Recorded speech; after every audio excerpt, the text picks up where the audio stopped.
Hello everybody. आज हम class 9th से यूक्लिड का एक ज्यामिति परिचय वाले टॉपिक मेरे बाबू डिस्कस करेंगे। तो आप लोग एकदम ध्यान से देखिएगा क्योंकि ज्योमेट्री को मैथ का रीढ़ माना जाता है। चलिए मेरे बाबू स्टार्ट करते हैं। आज की क्लास में पूरा थ्योरी प्लस क्वेश्चन देखेंगे हम। चलिए स्टार्ट करते हैं मेरे भाई। मेरे बाबू चैप्टर का नाम है यूक्लिड का ज्यामिति परिचय, जो कि क्लास 9th से है। चैप्टर नंबर 5 है आपका एनसीईआरटी का। चलिए बाबू स्टार्ट करते हैं। मेरे भाई सबसे पहले हम यूक्लिड का परिचय देखेंगे। यूक्लिड कौन था, कहाँ का था और मैथ की दुनिया में इनका क्या योगदान रहा। चलिए बाबू, यूक्लिड को ज्यामिति का जनक कहा जाता है। मेरे भाई यूक्लिड को ज्यामिति का जनक कहा जाता है, यानी कि फादर ऑफ ज्योमेट्री कहा जाता है। उनका जन्म लगभग 300 ईसा पूर्व मिस्र में हुआ था। मेरे भाई ईस्वी स्टार्ट होने से भी 300 वर्ष पहले इनका जन्म हुआ था, जो कि मिस्र नामक देश में। मेरे बाबू इन्होंने एलिमेंट्स नामक ग्रंथ लिखा, जिसमें ज्यामिति के सभी सिद्धांतों को क्रमबद्ध तरीके से प्रस्तुत किया, जिसमें बिंदु, रेखा, समतल, कोण, त्रिभुज, वृत्त। मेरे बाबू एक मिनट मेरे भाई,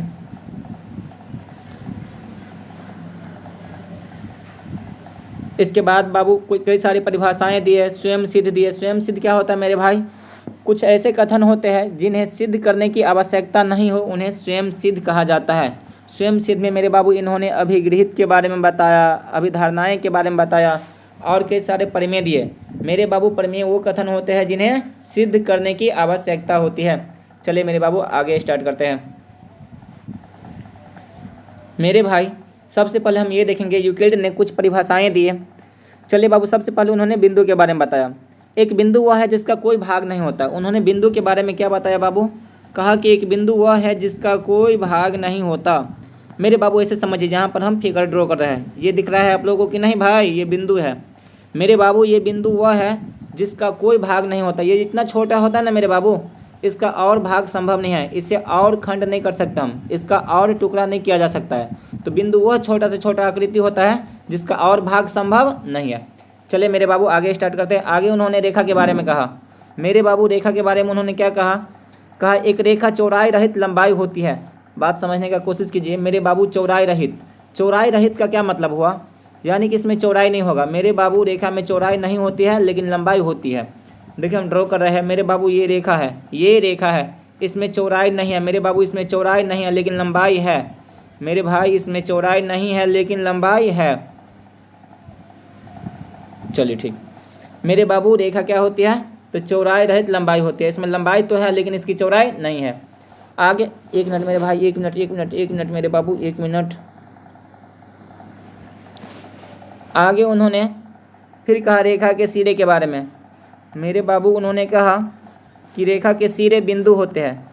मेरे बाबू जैसे एक मिनट देखिए, एक रेखा हम ड्रॉ किए और इसका ये जो सिरा होगा ना, ये लास्ट वाला इधर का पॉइंट और इधर का पॉइंट, ये बाबू बिंदु होते हैं। रेखा के जो सिरे होते हैं वो एक बिंदु होते हैं। एक्चुअली में होता क्या है बाबू, जो रेखा है ना वो बिंदुओं से ही बना हुआ है। जब आप इसे जूम कीजिएगा तो देखिएगा कैसे बिंदु से बना हुआ है। रेखा किन चीज़ों से बना होता है बाबू? बिंदु से ही बना होता है।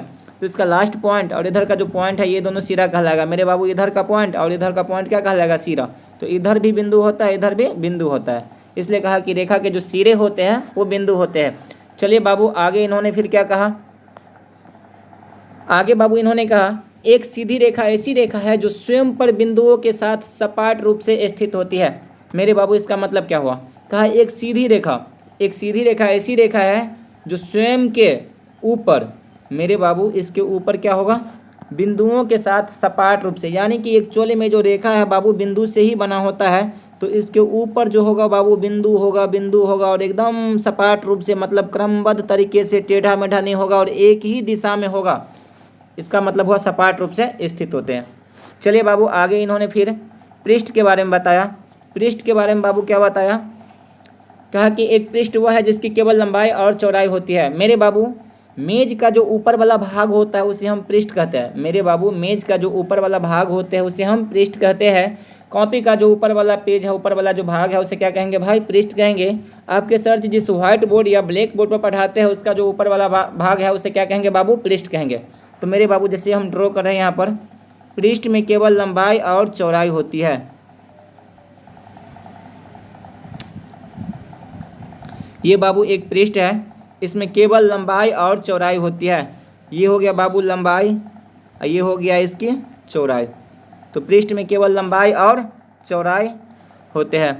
चलिए बाबू आगे उन्होंने कहा कि पृष्ठ के किनारे रेखाएं होती है। मेरे भाई जो पृष्ठ होता है ना, यहाँ पर ड्रॉ कर रहे हैं बाबू, ये जो पृष्ठ है ना, इनका जो किनारा होता है ना बाबू, वो रेखा होती है। पृष्ठ के जो किनारे होते हैं बाबू, वो रेखाएं होती है। देखिए एक मिनट मेरे भाई, ये क्या दिख रहा है आपको? रेखा दिख रहा है। ये क्या दिख रहा है? रेखा दिख रहा है। तो पृष्ठ के जो किनारे होती है बाबू, वो रेखा होती है।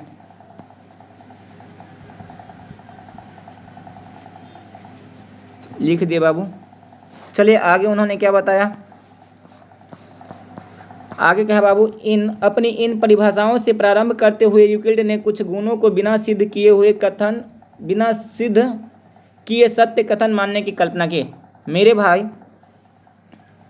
अपनी इन परिभाषाओं से प्रारंभ करते हुए यूक्लिड ने कुछ गुणों को बिना सिद्ध किए हुए ही सत्य कथन मानने की कल्पना की। ये कल्पनाएं वास्तव में स्पष्टतः सर्वव्यापी सत्य थे। मतलब मेरे बाबू उन्होंने जिन जिन कल्पनाओं को सत्य माना, वो सारे कल्पनाएं क्या थे बाबू? स्पष्ट रूप से क्या थे बाबू? सर्वव्यापी सत्य थे। सर्वव्यापी सत्य का मतलब हुआ वो हर जगह सत्य थे। मेरे बाबू उन्हें सिद्ध करने की कोई ज़रूरत नहीं थी, ऑलरेडी वह सत्य थे, ऑलरेडी वह सिद्ध कथन थे। चलिए बाबू कह रहा है उन्होंने इनको दो वर्गों में विभाजित किया। उन्होंने इनको दो वर्गों में विभाजित किया। एक का नाम रखा बाबू अभिगृहित और एक का नाम रखा अभिधारणाएं। मेरे भाई एक को कहा अभिगृहित और एक को कहा अभिधारणाएं। अब ये समझिए अभिगृहित क्या होता है, एग्जाम्स कहते हैं, और अभिधारणाएं क्या होता है, जिसे इंग्लिश में पोस्टुलेट्स कहते हैं।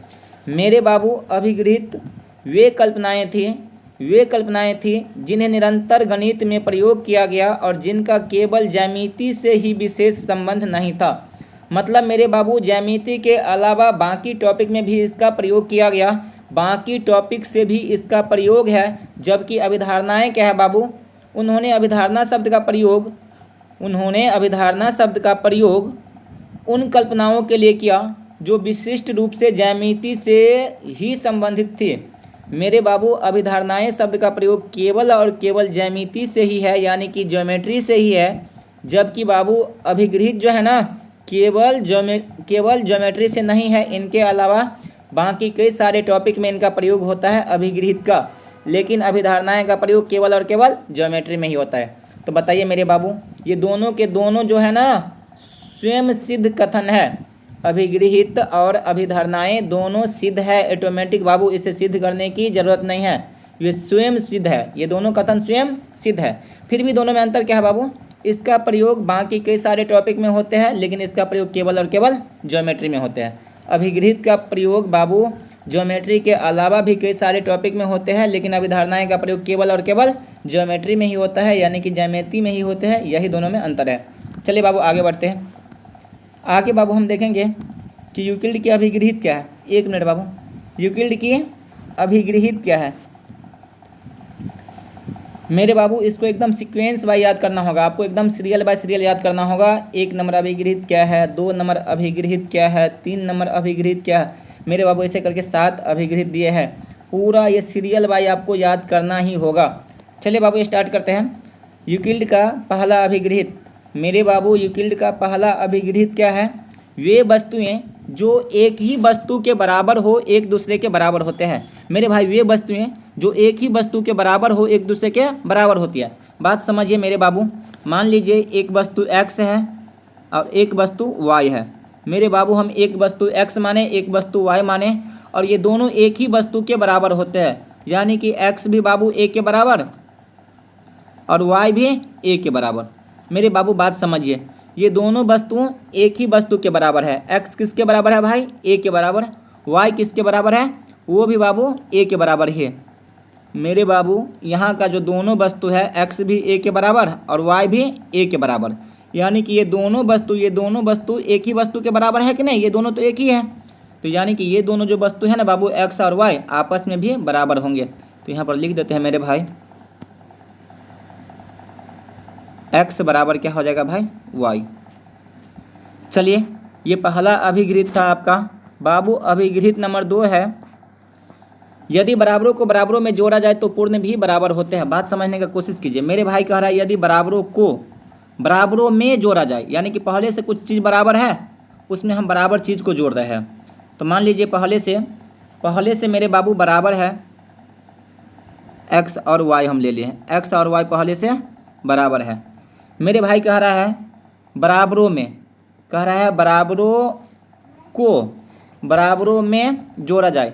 तो मेरे बाबू बराबर में जोड़ेंगे, ये ऑलरेडी बराबर है, इसमें बराबर को जोड़ेंगे। तो बाबू इधर जोड़ दीजिए कुछ। मान लीजिए दोनों तरफ हम बराबर जोड़ेंगे ना, तो x में मान लेते हैं, 1 मिनट मेरे बाबू, इधर आपका x है और इधर आपका y था। मेरे बाबू दोनों तरफ बराबर चीज़ जोड़ना है, तो इधर जोड़ दीजिए आप 1, इधर जोड़ दीजिए 1। मेरे भाई ठीक से देखिए, x और y ऑलरेडी बराबर है। इस बराबर में हम क्या किए, बराबर जोड़े, यहाँ भी 1 जोड़े, यहाँ भी 1 जोड़े। तो ये बराबर में हम क्या किए बाबू, बराबर जोड़े। तो ये जो पूर्ण होंगे ना, ये भी आपस में बराबर होता है, ये भी बाबू आपस में बराबर होता है। बस यही कहानी था। ये था बाबू आपका अभिगृहित नंबर 2। चलिए बाबू आगे अभिगृहित नंबर 3। अगला अभिगृहित है बाबू 3 नंबर, यदि बराबरों को बराबरों में से घटाया जाए तो पूर्ण भी बराबर होते हैं। मेरे भाई यदि बराबरों को बराबरों में से घटाया जाए, मतलब कोई चीज़ बराबर है, उस बराबर में से आप क्या कीजिएगा, बराबर चीज़ घटाइएगा। तो मेरे बाबू बराबर में से घटाइएगा तो कोई चीज़ ऑलरेडी बराबर दे रखा है, तो यहाँ पर ले लीजिए। मान लीजिए मेरे बाबू x और y बराबर है, इस बराबर में से क्या करेंगे, हम बराबर को घटाएंगे। तो मेरे बाबू x में से भी कुछ घटाना है और y में से भी कुछ घटाना है, तो घटा दीजिए मेरे बाबू। दोनों में से हम बराबर बराबर घटाएंगे। यहाँ से बाबू 1 घटा लेते हैं, यहाँ से भी 1 घटा लेते हैं। आपका मन है तो 2 घटा लीजिए दोनों तरफ, आपका मन है तो a घटा लीजिए, b घटा लीजिए, जो घटाना है, यानी कि बराबर को घटाना है। जो इधर घटाएंगे मेरे बाबू, जो इधर घटाएंगे वही चीज़ इधर घटाएंगे। तो मेरे बाबू इस बराबर में से x और y बराबर था, इस बराबर में से हम क्या कर रहे हैं, बराबर चीज़ घटा रहे हैं। यहाँ भी 1, यहाँ भी 1। तो अगर बराबर में से आप बराबर चीज़ घटा रहे हैं ना, तो ये पूर्ण भी बराबर होते हैं, यानी कि ये जो x - 1 है ये y - 1 के बराबर होगा। चलिए बाबू अगला अभिगृहित नंबर 4 है आपका, वे वस्तुएं जो परस्पर संपाती होते हैं एक दूसरे के बराबर होती है। मेरे बाबू संपाती का मतलब होता है एक के ऊपर एक, संपाती का मतलब होता है बाबू एक के ऊपर एक। बात समझने का कोशिश कीजिए। मान लीजिए मेरे भाई एक रेखा ये है, इसका नाम हम ए बी ले लिए, और एक रेखा बाबू मान लीजिए ये वाला है, इसी के ऊपर जो है पी क्यू। क्या है बाबू, पी क्यू। अब मेरे बाबू ये दोनों रेखा एक दूसरे को पूरी तरह ढक दिए। मेरे बाबू ये दोनों रेखाएं एक दूसरे को पूरी तरह ढक देते हैं। अगर ये दोनों रेखाएं एक दूसरे को पूरी तरह ढक देते हैं, इसका मतलब ये दोनों रेखाएं क्या बाबू, संपाती है। संपाती है यानी कि दोनों सेम है। जितना बड़ा ए बी होगा उतना ही लंबाई का आपका पी क्यू होगा। यानी कि हम ये कह सकते हैं कि ए बी बराबर क्या होगा बाबू, ए बी बराबर क्या होगा, इसका मतलब ए बी किसके बराबर होगा, पी क्यू के बराबर होगा। तब तो पूरी तरह ढक दिया बाबू। अगर दो चीज़ संपाती है, इसका मतलब वो दोनों आपस में बराबर होते हैं। ये था बाबू आपका अभिगृहित नंबर 4। चलिए अगला अभिगृहित नंबर 5। ये कहा कि पूर्ण अपने भाग से बड़ा होता है। मेरे भाई कोई भी चीज़ जो पूरा होता है ना, वो अपने भाग से बड़ा होता है। जैसे कि आपका पूरा शरीर, मेरे बाबू मान लीजिए ये आपका पूरा शरीर है,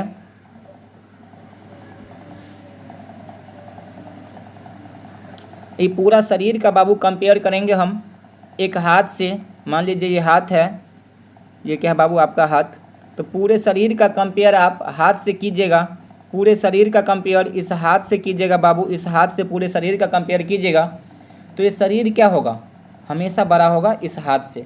तो बाबू बात यही था कि पूर्ण जो होता है ना, वो अपने भाग से बड़ा होता है। ये हाथ किसका भाग है, इस शरीर का ही भाग है ना।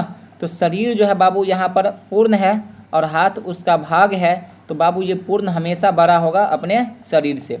मेरे बाबू ऐसे समझिए, ये पूरा बाबू हमारा भारत है, ये पूरा मेरे भाई भारत है। कलर चेंज कर देते हैं मेरे भाई, ये पूरा भारत है, इसका इंग्लिश लिख देते हैं इंडिया। मेरे बाबू इसी का एक भाग है बिहार, इसी का एक भाग है मेरे बाबू बिहार।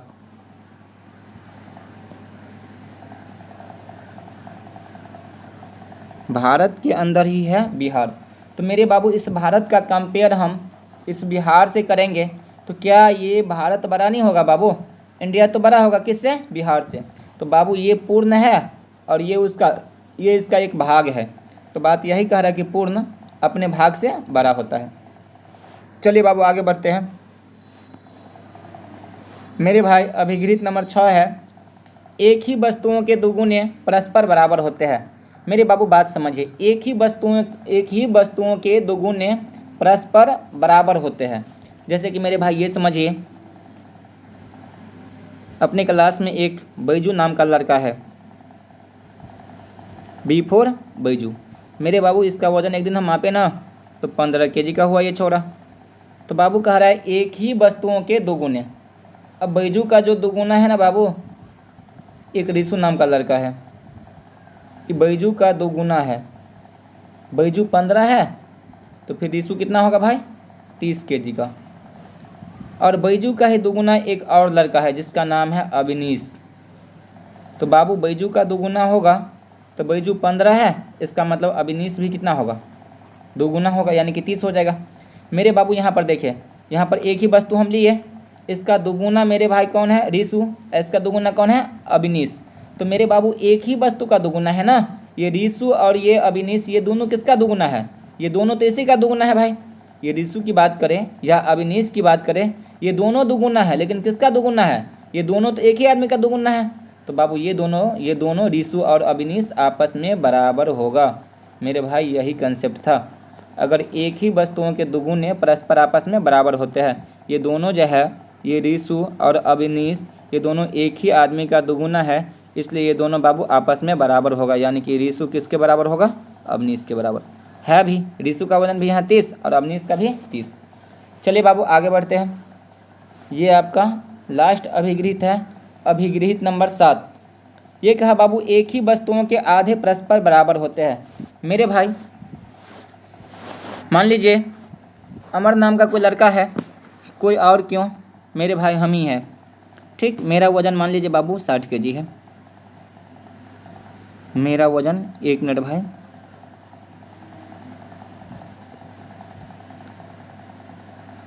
मेरा वजन मेरे भाई 60 kg है। अमर नाम का कोई लड़का यानी मैं हूँ और मेरा वजन मेरे भाई 60 kg है। अब बाबू मेरा आधा है रिसु और मेरा ही आधा है अविनीश, यानी कि रिसु भी मेरा आधा 30 kg और अविनीश भी मेरा आधा 30 kg। तो बाबू ठीक से देखिए, तो ये रिसु और अविनीश बाबू ये दोनों आधे हैं। तो दोनों किसके आधे हैं? ये दोनों तो मेरे ही आधे हैं ना, ये दोनों तो एक ही आदमी के आधे हैं। मेरे बाबू ये रिसु और ये अविनीश दोनों जो है, ये दोनों एक ही आदमी के तो आधे हैं। बाबू मेरा आधा रिसु भी है और मेरा ही आधा अविनीश भी है। तो ये दोनों एक ही आदमी के आधे हैं, इसलिए दोनों क्या होगा बाबू? आपस में बराबर होगा। है भी, रिसु भी 30 है और अविनीश भी 30 है, यानी कि इसे हम लिख सकते हैं कि दोनों आपस में बराबर होंगे। मेरे भाई इसे हम ये लिख सकते हैं कि रिसु और अविनीश बराबर होगा। चलिए बाबू आगे बढ़ते हैं। बाबू अब हम पढ़ेंगे यूक्लिड की अभिधारणाएं। मेरे भाई अब हम पढ़ेंगे यूक्लिड की अभिधारणाएं। मेरे बाबू आपका पहला अभिधारणा है, एक बिंदु से एक अन्य बिंदु तक एक सीधी रेखा खींची जा सकती है। मेरे बाबू समझने का कोशिश कीजिए। आप एक बिंदु ले लीजिए और इसके अलावा एक अन्य बिंदु ले लीजिए और कह रहा है एक बिंदु से, मेरे भाई कह रहा है एक बिंदु से एक अन्य बिंदु तक एक सीधी रेखा खींची जा सकती है। तो मेरे बाबू एक बिंदु हम यहाँ लिए और एक बिंदु हम यहाँ लिए, तो बाबू इन दोनों बिंदुओं के बीच में एक सीधी रेखा खींची जा सकती है, यानी कि एक बिंदु से एक अन्य बिंदु तक एक सीधी रेखा खींची जा सकती है। मेरे भाई ये सीधी रेखा है, ठीक है। जैसे कि एक यहाँ ले लीजिए, कहीं भी आप ले लीजिए, और एक बिंदु यहाँ ले लीजिए, तो मेरे बाबू एक बिंदु से एक अन्य बिंदु तक एक सीधी रेखा खींची जा सकती है। बस यही कहानी है बाबू। इस अभिधारणा का एक अभिगृहित भी है वो क्या कह रहा है बाबू, समझिए। कह रहा है यदि दिए हुए दो भिन्न बिंदुओं से होकर एक अद्वितीय रेखा खींची जा सकती है। मेरे बाबू भिन्न बिंदुओं का मतलब दो अलग अलग बिंदु होगा और उनसे होकर एक अद्वितीय रेखा खींची जा सकती है। अद्वितीय रेखा का मतलब हुआ केवल एक ही रेखा खींची जा सकती है। मेरे बाबू समझने का कोशिश कीजिए। एक बिंदु हम यहाँ पर लिए, मेरे भाई एक बिंदु यहाँ पर लिए, समझ जाइए, एक बिंदु यहाँ पर लिए। तो मेरे बाबू इस बिंदु से हम बात करें, इस एक बिंदु से, तो इससे तो बहुत सारे रेखा खींच सकते हैं हम। इस बिंदु से तो हम बहुत सारे रेखा खींच सकते हैं।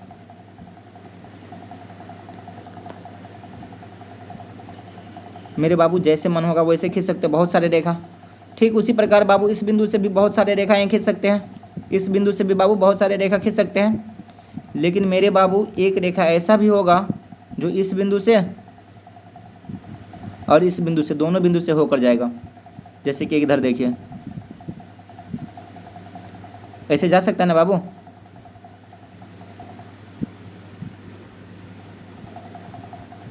बस यही बात था मेरे भाई, बस यही बात था कि दो बिंदुओं से होकर केवल एक ही रेखा खींची जा सकती है। मेरे भाई देखने का कोशिश कीजिए, एक ये बिंदु था और आपका एक ये बिंदु था। इन दोनों बिंदु से होकर केवल एक ही रेखा खींची जा सकती है बाबू। दो बिंदुओं से होकर केवल एक ही रेखा खींची जा सकती है। जबकि एक बिंदुओं से बात करें हम तो अनंत रेखा खींच सकते हैं बाबू। एक बिंदुओं से अनंत रेखा खींच सकते हैं, बहुत सारे रेखाएं खींच सकते हैं। एक बिंदु से बात करें तो बहुत सारे रेखाएं खींच सकते हैं, यानी कि अनगिनत रेखा खींच सकते हैं। लेकिन दो बिंदुओं से केवल एक ही रेखा खींची जा सकती है। चलिए बाबू, ये था आपका पहला अभिधारणा का पहला अभिगृहित। आगे देखते हैं मेरे भाई। आगे आपका अभिधारणा नंबर सेकेंड। मेरे बाबू दूसरा अभिधारणा है, एक शांत रेखा को अनिश्चित रूप से बढ़ाया जा सकता है। मेरे बाबू मान लीजिए ये कोई रेखा है,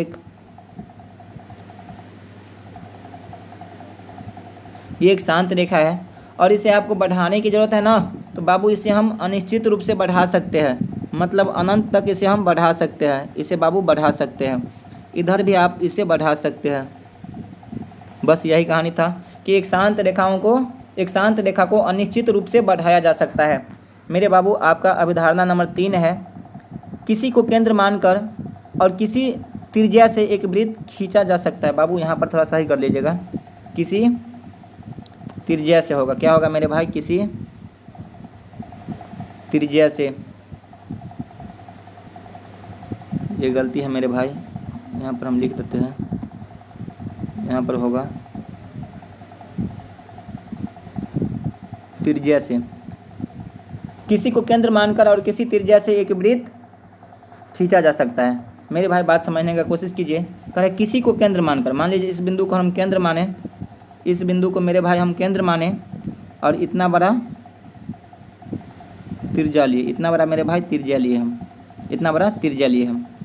मेरे बाबू ऐसे करके हम एक वृत्त खींच सकते हैं, एक वृत्त खींच सकते हैं। थोड़ा टेढ़ा हो गया मेरे बाबू, ऐसे हम एक वृत्त खींच सकते हैं। मान जाइए कि ये वृत्त है।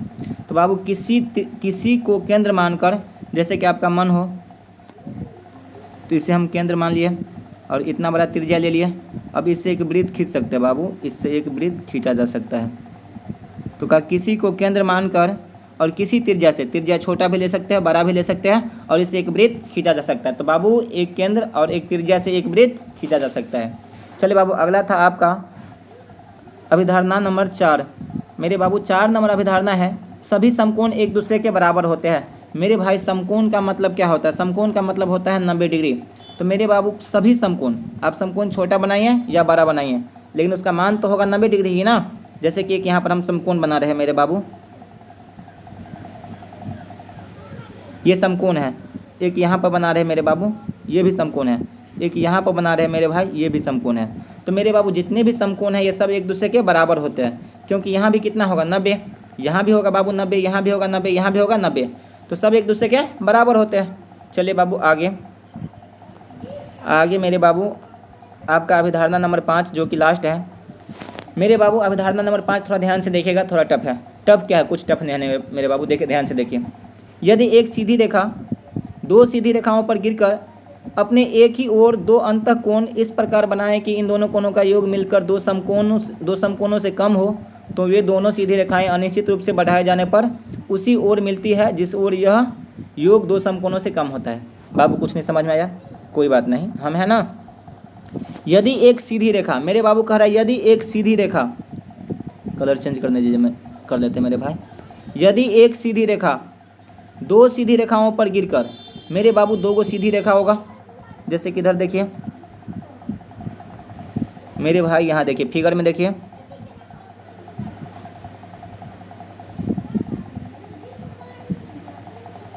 चलिए बाबू कह रहा यदि एक सीधी रेखा दो सीधी रेखाओं पर गिरकर, एक सीधी रेखा दो सीधी रेखाओं पर गिरकर, मेरे बाबू ये दोनों सीधी रेखा है, ये दोनों सीधी रेखा, आप ये नहीं कहेगा ये ऐसे है ये ऐसे है, मेरे बाबू है तो सीधा ना, ये दोनों ऐसे रहता तभी सीधा होता क्या? नहीं बाबू, ये भी सीधे है ये भी सीधे है। तो मेरे भाई एक ये सीधी रेखा है, एक ये सीधी रेखा है, ये दो सीधी रेखाएं हैं बाबू। एक सीधी रेखा आपका ये वाला है, एक सीधी रेखा ये है। तो कह रहा है इन दोनों सीधी रेखा पर एक सीधी रेखा गिरा, ये वाला रेखा गिरा, और बाबू कह रहा है इसके एक ही ओर दो अंतःकोण, इस रेखा के एक ही ओर, जैसे कि इस ओर इस ओर, मेरे बाबू इधर देखिए एक ही ओर,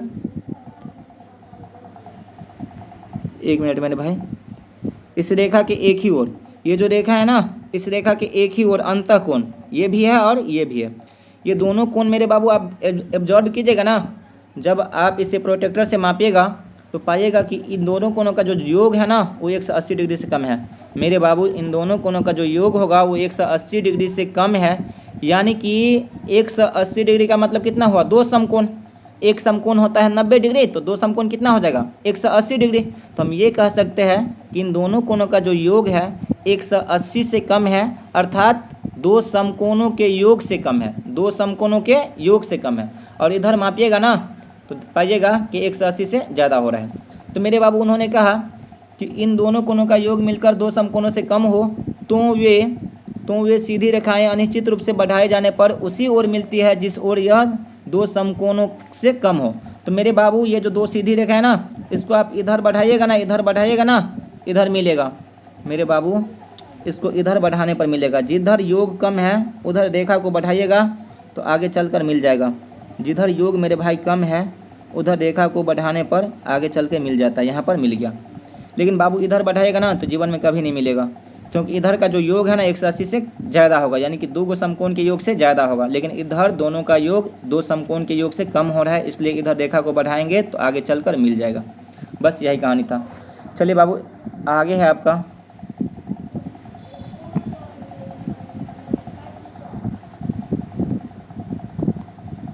आगे है बाबू आपका सवाल। चलिए बाबू उदाहरण नंबर 1 से है मेरे भाई, यदि ए बी और सी एक रेखा पर स्थित 3 बिंदु है और बी बिंदुओं ए और सी के बीच में स्थित है, जैसे कि आकृति 5.7 में दिया हुआ है। मेरे बाबू आकृति को थोड़ा हम हाईलाइटेड कर देते हैं, दिखता नहीं होगा आप लोगों को। ये एक रेखा है बाबू, यहाँ पर एक बिंदु है जिसका नाम है ए, यहाँ एक बिंदु है मेरे भाई जिसका नाम है बी, यहाँ एक बिंदु है जिसका नाम है सी। तो मेरे बाबू सवाल ने कहा कि ए बी सी एक रेखा पर स्थित 3 बिंदु है और बी बिंदुओं ए और सी के बीच में स्थित है। मेरे बाबू बी जो है ना बी वो ए और सी के बीच में स्थित है तो ये बी कहाँ स्थित है? ए और सी के बीच में। फिर बाबू उन्होंने कहा तो सिद्ध कीजिए कि A B plus B C बराबर ए सी। ये जो ए बी है ना ये ए बी और ये जो बी सी है ना ये किसके बराबर हो जाएगा? इस ए सी के बराबर होगा। चलिए बाबू सिद्ध करते हैं। देखिए मेरे भाई ध्यान से देखिएगा मेरे बाबू, सबसे पहले लिख लेंगे हम दिया गया है।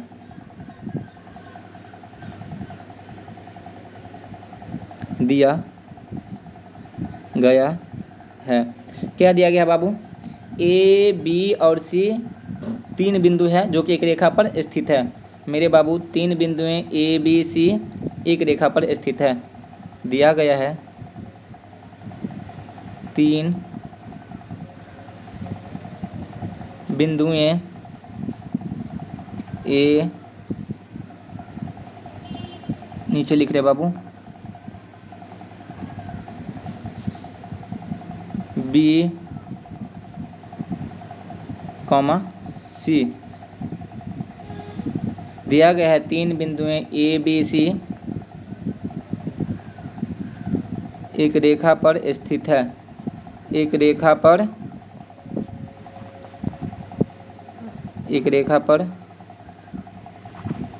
स्थित है।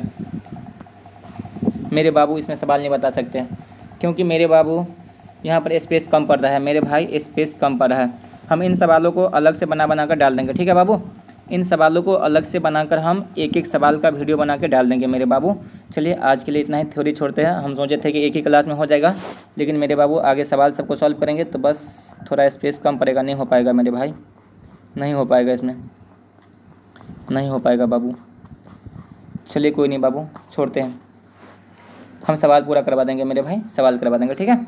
इसी चैनल पर आपको मिल जाएगा पूरा क्लास, पूरा सवाल का वीडियो। आप लोग चैनल को सब्सक्राइब कर दीजिएगा। चलिए बाबू छोड़ते हैं इन्हें, ये पूरा नहीं हुआ सवाल क्योंकि नहीं हो पाएगा, इसमें स्पेस कम है, स्पेस कम है मेरे भाई, नहीं हो पाएगा। चलिए बाबू वैसे हम ये पूरा PDF डिस्क्रिप्शन में डाल देंगे मेरे भाई, आप लोग वहाँ से ये PDF डाउनलोड कर लीजिएगा। और ये सवाल का जो है बाबू ना सॉल्यूशन हम इसी चैनल पर डाल देंगे। चलिए बाबू तो रखते हैं, इसमें आपका थ्योरी पूरा कंप्लीट हो गया मेरे भाई। आपका जो चैप्टर है यूक्लिड का ज्यामिति परिचय क्लास 9 से, उसका पूरा थ्योरी इसमें बाबू कंप्लीट हो गया।